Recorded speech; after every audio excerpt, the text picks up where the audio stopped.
Cigarettes will cost more in Illinois. That's one result of a flurry of late activity at the legislature. That's next on Capitol View.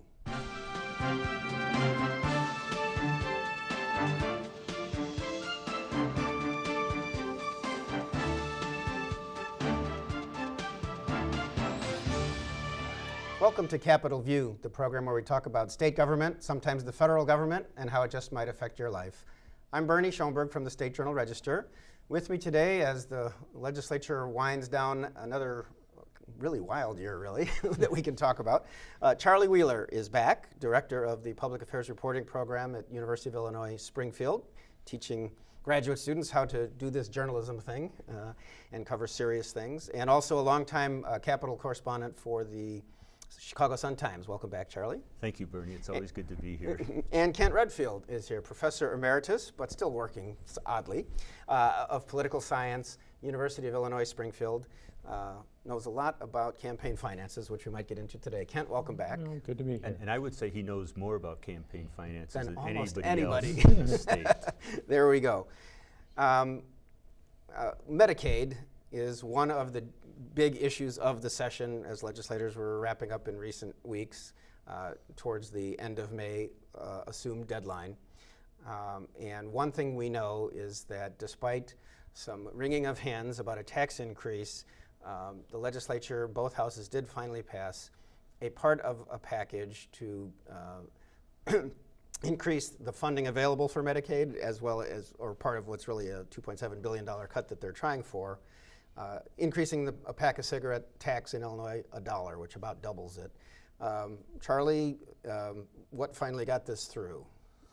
Well, I think it was a realization that if we did not increase the cigarette tax and other aspects of that bill, for example, it also requires people who do the roll your own cigarette machines to pay the tax as though they were buying a pack of cigarettes. It also raises the tax on other tobacco products like pipe tobacco, chewing tobacco, that kind of thing. That if we didn't raise this revenue, which altogether will generate something like $700 million for the Medicaid program, we would have to cut into Medicaid that much more deeply. Because this was like one of the three key things the General Assembly was charged with doing this spring. Pass a budget, which they have to do every year, deal with the pension system and the unfunded liability and reforming the system to try and bring its future costs more in line with what the state can afford, and then shoring up the Medicaid system, which in the judgment of some people, myself included, was probably a more dire situation even than the pensions, because the projections were that the unfunded costs of Medicaid would be in excess of $20 billion within a few years. And so the state embarked upon this bipartisan effort to bring back the cost of Medicaid by $2.7 billion, and the cigarette tax was a key component of it. Right, because the cigarette tax brings in about, I guess, half of that $700 million. Well, and the not other quite half. But there's federal match. But big chunk, yeah. And as I say, that in my mind, that's the reason why the cigarette tax passed. It was because we have to reduce the cost of Medicaid, and if we don't, we're going to have to cut other programs even more deeply. And one way we can avoid that is to pump more money into the program from the cigarette tax. So that was the, what would you say, the rationale behind it, I believe. Kent, you've been watching elections for a long time. Is that vote for the cigarette tax increase going to be a difficult vote as we have an election? We always have an election year coming up. No, people view that very differently than an income tax. These people that a tax is a tax and people should take no tax pledges. I mean, it all sounds great until you get to the point of doing really, really serious cuts to Medicaid funding. And so this was, we made a lot of really hard decisions, and we might not have been able to pass it if we didn't have more revenue. And then, as Charlie points out, every time we have an election, most of the people running for the General Assembly don't have opponents. A lot of them didn't have opponents in the primary, and so you put together a structured roll call that puts people on it that can vote for it without causing them any political trouble. You keep people off of it where it might be an issue, and you move on. And so, the revenue was necessary because this was a very difficult vote for a lot of members of the General Assembly because of we're taking people off the rolls, we're cutting back on programs that people have used. This is, prescription drugs for poor people with the RX program. I mean, there's just a lot of things expanded to access for children. It's a very tough vote, and without that additional revenue, it was not clear that you were actually even going to get it done. And we, as Charlie said, we had to get it done. Yeah, Charlie, I know in a previous program you had expressed grave concern about what might happen with the cuts in Medicaid. How satisfied are you with what is apparently the result of where that budget is going? Oh, I'm personally not satisfied at all, but I realize that I'm in the minority on this, and I think it's going to be a real hardship, and I think for some people it will pose life-threatening difficulties. Right now there are something like 180,000 poor seniors who rely on this Illinois Cares RX program to help them pay the cost of their prescription drugs. This will cease to exist. So what's happening, or what will happen, if you're on a limited income and you have to choose between getting all your medication and maybe buying food, you may decide to skimp a little bit on your medication. And that may wind up with you, in a life-threatening situation. Or if you're someone who's relied on the state to help you with your medical conditions, and now, well, for example, one example is you can only get 4 prescriptions at a time now, unless you get a special dispensation from the state bureaucrats. Oh, Under this new program that's being put in place. Well, some people have illnesses that require more than 4 medications, and so how do you get around that? I mean, it's just very, very disheartening that in our society we're not able to provide a better safety net for the people who are on the margins of society. Now, the guys who are running the corporations and who once again have huge salaries, they're not hurting, but it's the little people who over the last several decades have been losing out, and that bothers me. I guess I'm a bleeding heart liberal and I make no apologies for it. And there we are. Well, it is interesting though, because the budget is such an overwhelming problem, and trying to figure out ways to cut the budget everybody wants to cut, and then Medicaid is such a giant chunk of it. Well, it's about $15 billion between state money and federal money. Yeah. You can't, while we did significantly increase the cigarette tax, that's really the amount of revenue there is not huge compared to the whole, whole amount of it. And, part of the savings is predicated on the idea that we're going to have a private vendor that's going to go in and scrub the rolls. And we're just guessing. I mean, in other words, make sure you're eligible if you're getting the benefit. You listen to some people on the street, and everybody on welfare is committing fraud, and professionals will tell you that it's probably not anywhere near what the average citizen thinks, or anywhere near what we're projecting in terms of the savings. But we're going to find out, and we may be pleasantly surprised one way or the other, depending on your perspective. And of course, everybody wants a panacea that the economy gets better, more people get jobs and get health care themselves, or maybe the federal health care, if not struck down in court, comes in and helps. But it's difficult because everybody's talking about higher costs, and it is massive. I think we've mentioned in the past that it's something like nearly or about half of the babies born in Illinois are being paid for by Medicaid. Yeah, roughly half. Something like 2/3 of the nursing homes beds in Illinois are paid for by Medicaid. So that explains the massive nature of the problem, really. Yeah. And part of it is too the Great Recession caused such a downturn in the economy that we were losing revenue until we did the income tax increase. At the same time, the welfare rolls were growing. We didn't change the eligibility, but more people became eligible. The people eligible for the basic welfare program, temporary assistance to needy families, roughly doubled from 2009 to now. Wow. And if you're in TANF, you're also eligible for Medicaid. And so that caused the cost of the program to increase dramatically. Well, we'll see where it goes. As we knew going into this session, there were no easy answers. Speaking of no easy answers, and certainly in Springfield and surrounding areas, pensions are a significant issue to a lot of people because they either work for the state, used to work for the state, or are related to or know people that do or did.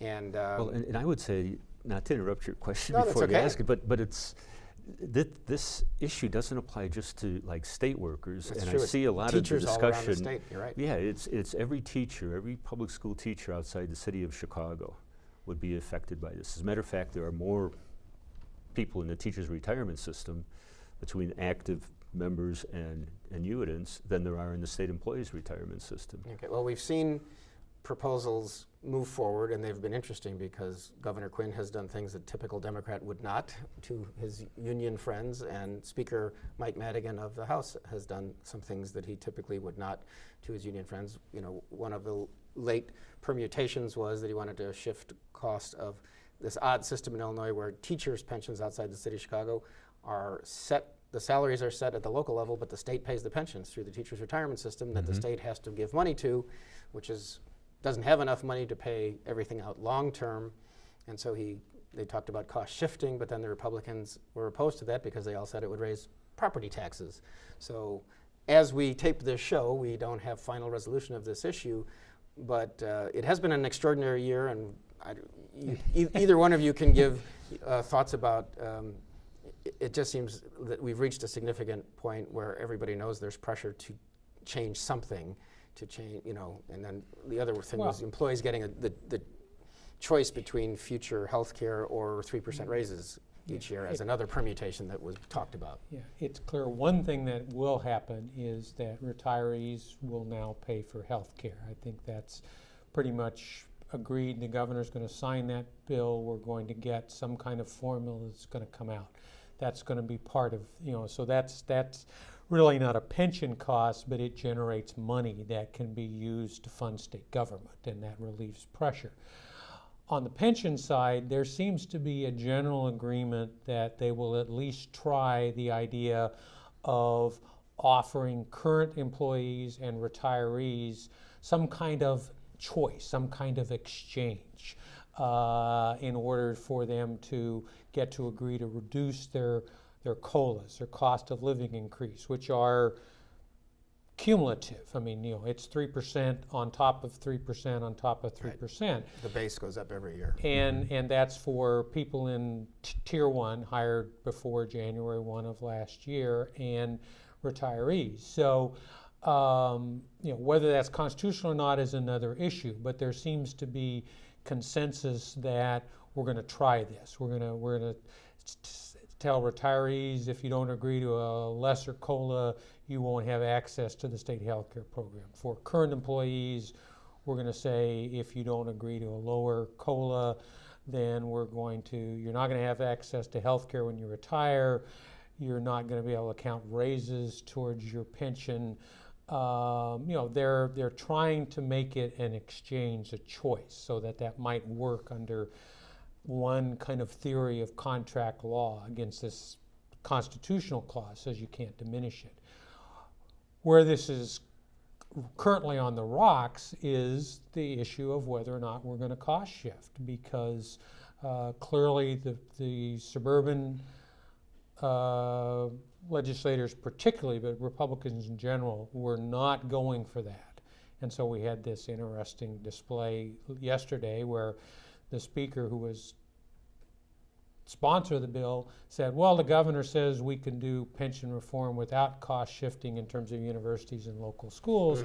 I don't agree, but I'm going to give the bill to the minority leader, Representative Minority Leader Cross. And so right now, we don't know whether whether they're going to be able to put together 60 votes in the House in order to get it to the Senate. We don't know whether there'll be 30 votes in the Senate if it gets there. And the last we heard before one of these red lights went on in here was that Speaker Madigan was going to vote against the latest form of that bill. So we are a little and it's at a loss. interesting because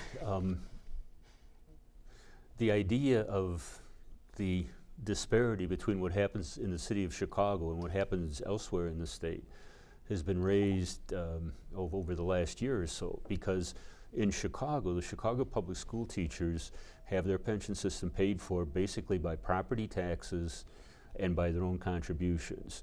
They get very little from the state. What they do get goes to help pay for their health care.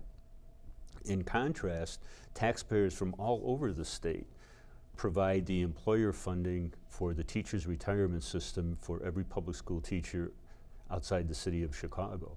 And so folks in Chicago are saying, why should my income and sales tax dollars go to help pay for pension benefits for the teacher in Evanston, your hometown? Mm-hmm.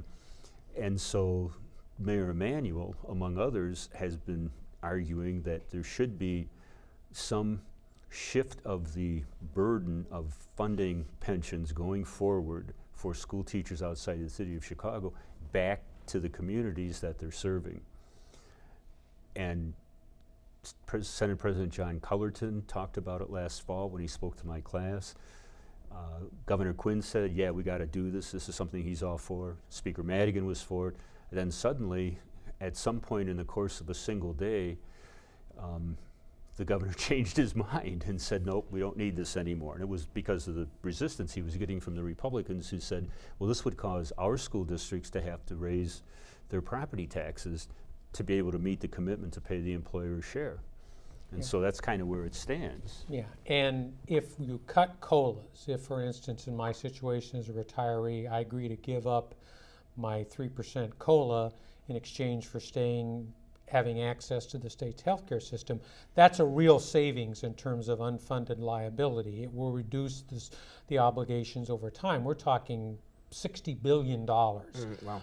But if we cost shift, if the locals pick up the share, we're not talking about that unfunded liability again, but we're taking the money that we currently put in for current operations would not go into the pension system. It would then be available for the rest of state government. Right. So that's where you get the rest of the savings. Yeah, well, I have a prediction, which it sounds like cost shifting to the local school districts for these pension programs may not happen this year, but I think the seed has been planted, and I think within a few years, sometimes legislation takes years.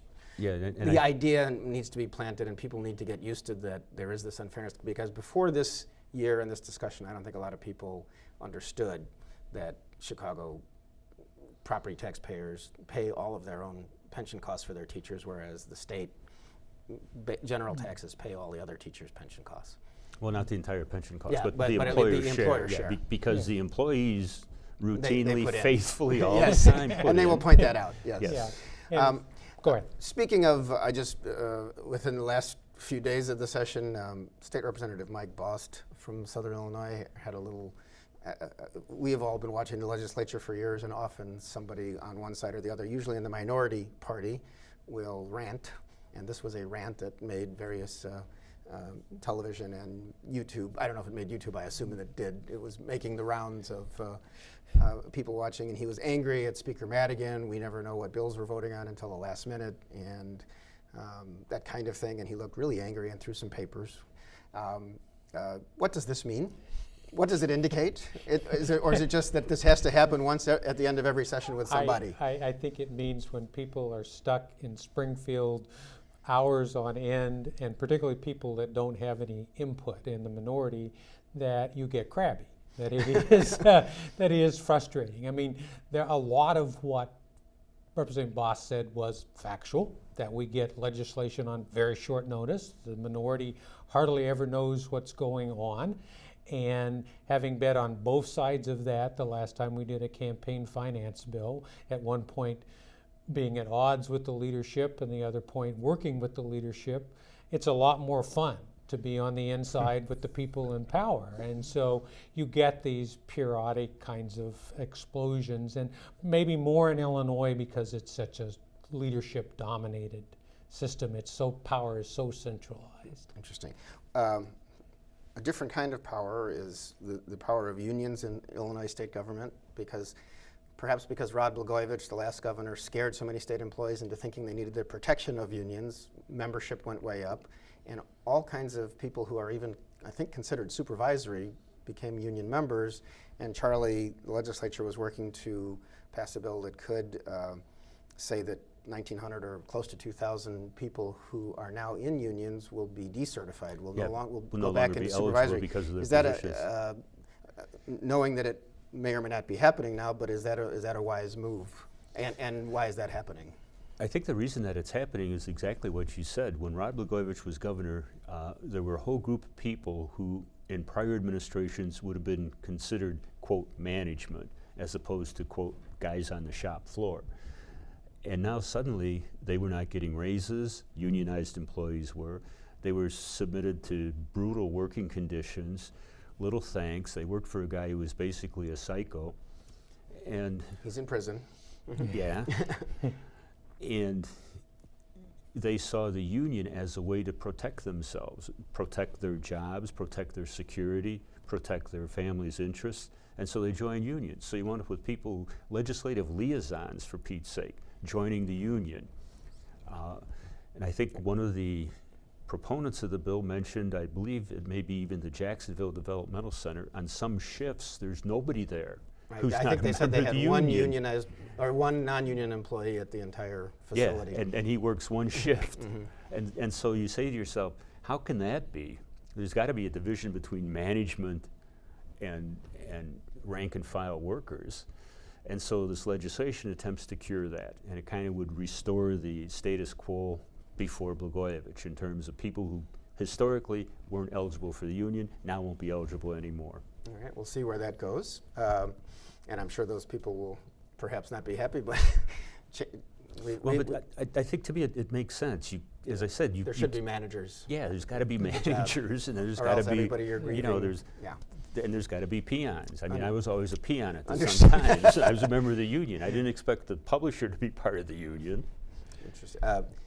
Kent, you mentioned the centralization of power of leadership in recent years, and of course campaign contributions, while there are now some limits in Illinois, which are relatively new, only in the last year. But actually some of those limits might be leaving because of legislation that is there now. Yeah, we're undoubtedly going to pass a bill that will say in a legislative race if there are independent expenditures, and people hear about this because of Citizens United and the idea of super PACs. Right. If you have $100,000 of independent expenditure made, then the contribution limits come off. Or if it's a statewide race, $250,000 and the limits come off for the candidates. So in other words, in if the some race. outside group comes in and we don't even always know who their donors are and they start running television ads against you to a certain level and you know that it reaches that level, then it's what Illinois used to be 2 years ago, which is unlimited campaign contributions to fight that. Is that a good thing or a bad thing? Well, it's probably not because Probably not good? No, it's probably not good. In legislative races, we had one aldermanic race where the independent expenditures in the primary and the general exceeded that limit. It's real unlikely in a legislative race that you're going to get independent expenditures, mostly because the real super PACs in Illinois are the caucus committees controlled by the legislative leaders. I mean, they're providing hundreds of thousands of dollars of money in these targeted races. Where it will become an issue is in the governor's race, which is going to be 2014. So there's really no hurry to do this. This is essentially, for legislators, it's a security blanket for most of them. They feel better that somehow they have the similar protection against millionaires, as if somebody, a multimillionaire, would be satisfied running for being a backbencher in the Republican caucus in the House rather than running for for Congress. People with money, almost all of us, want to start a little higher. And the same thing with super PACs. They're not going to come in and mess around with legislative races in Illinois, particularly when you've got so much dominance by the legislative leaders. On the other hand, when we get to the governor's race, the Republican Governors Association, which has nothing to do with Republican governors, spent almost $7 million, gave almost $7 million to Brady. In 2010. They're going to have outside groups that are interested in who is governor of Illinois. So it's something we need to address, this idea of unlimited. So it seems like we could go back. expenditures. Would this also cover Supreme Court races? Yeah. Because that would be another area I would see you would have outside groups coming in. And we've had more than $1 million plus races for Supreme Court. And I'm not saying that you don't. I'm not sure what the answer is. You need to address it. I don't think you need to address it again with a huge bill passed at the last minute. That's a kind of an omnibus election bill that also provides, interestingly enough, requires early voting on college campuses. a Democratic-sponsored bill aimed at groups that might be more likely to vote for Democrats. Yeah, interesting. Well, we'll see where that goes. Issue out of left field and actually out of the court system, but did want to mention that a group of the American Civil Liberties Union and Lambda Legal, which I think is a national gay rights organization, has organized some lawsuits to be filed in Illinois trying to make same-sex marriage legal in Illinois. Of course, we have civil unions that are legal now, as passed by the legislature a year ago. We don't have it passed through the legislature to have same-sex marriage.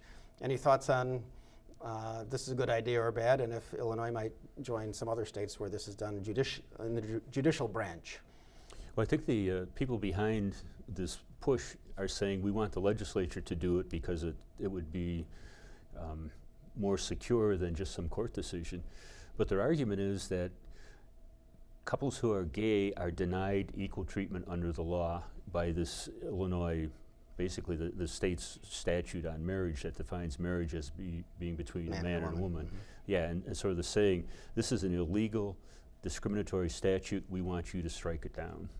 So we'll see if that part goes of a national strategy that's going on of litigation. And Illinois is a little bit different than a lot of other states because we don't have the initiative, and so we don't get citizens' initiatives. Right, people can't vote on it themselves. Can't bring it up one way or another. And every state they've done that, it has failed regardless. We're about out of time, so I just need to say thanks to Charlie Wheeler and Kent Redfield, and hopefully the legislature has finished up by the time you watch this show. I'm Bernard Schoenburg. Thanks for watching, and we'll see you next time on Capitol View.